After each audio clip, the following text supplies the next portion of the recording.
Rossi memutuskan pensiun pada November 2021. Sejak saat itu, saya tidak pernah lagi menyaksikan MotoGP. Namun, insiden yang terjadi pada Quartararo di race sirkuit Silverstone cukup menyita perhatian.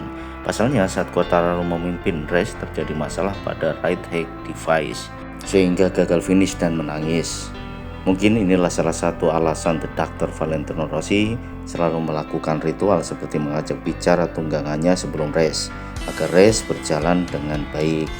Quartararo's got his arm up. Oh my goodness, can you believe it? Fabio Quartararo touring on the factory Yamaha. He's lost the lead. Wow, just wow.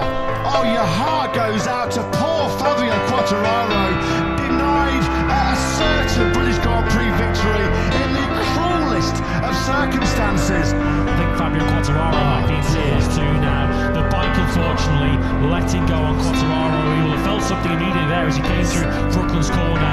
And once again, he was forced to put his stop there coming through Locker. Let's have a listen as Quartararo's victory hopes go through his fingers.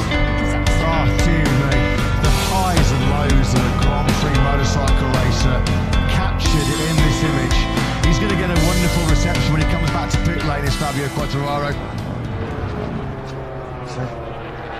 It was the ride height device that's cost Fabio Quartararo victory. His good friend Tom there is trying to console him. He knows that he rode like a champion today.